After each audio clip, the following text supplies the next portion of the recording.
You actually, you spent time, there's probably some things that maybe you still can't talk about, but you spent time undercover in the Middle East, what it's like to be undercover in a foreign country. And so first of all, give us the time frame, if you can, in which you're over there, and then kind of tell us as much as you can about what it's like. I mean, is it like what Sure. you see in the movies? Is it totally different from that? Is it like that sometimes? Just tell us what you can tell us about that experience. So I left San Antonio, Texas, the day of the USS Cole bombing. So the Okay. USS Cole was a Navy destroyer that was bombed by Al Qaeda in the Gulf of Aden off the coast of the country of Yemen.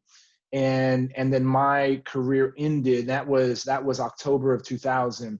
And then I left the agency in August of 2009. And I would say a really great movie on the CIA is the movie with Ben Affleck, Argo, and that's a very unique case. That's actually a case that is taught in CIA 101, which is literally a class like everybody takes, a couple of weeks course to learn about and it's called CIA 101. I don't think I'm revealing secrets with that. And the movie Zero Dark 30 is pretty close. It's an amalgamation of a lot of different characters Yep.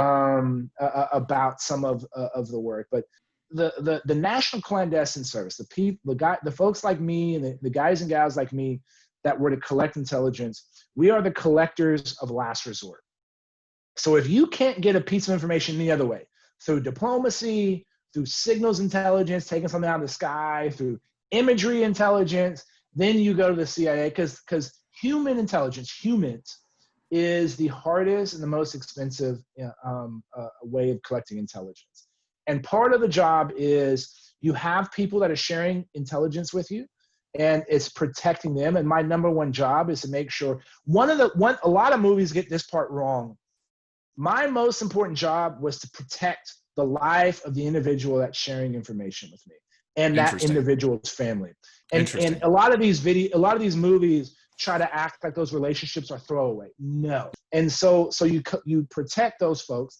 And then if you say, okay, there's a unit within a military that has some information that we need, how do you get access to someone in that unit, right? And so you have no leads, you have no reason, and then you try to figure out how you make that happen. And so that's ultimately what the job is. So you have a big issue, like what is the plans and intentions of the Haqqani network in Afghanistan? And then our job from a strategic intelligence point is to try to figure out what they're going to do. And then you have the military intelligence, which like what's happening over that hill, right? Yep. Uh-huh. And so that's kind of the difference between the strategic and the tactical. And then if there's something impacting the United States of America, FBI gets involved, but oftentimes there's joint cases between the CIA and the FBI. So that's what it's like. And living undercover. So I was most of the time in true name, right? I worked for the State Department, and I actually did a Yep. lot of work for the State Department.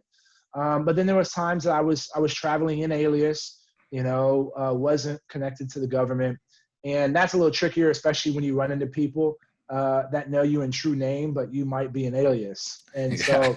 so to get out of that situation, and that happened to me a few times.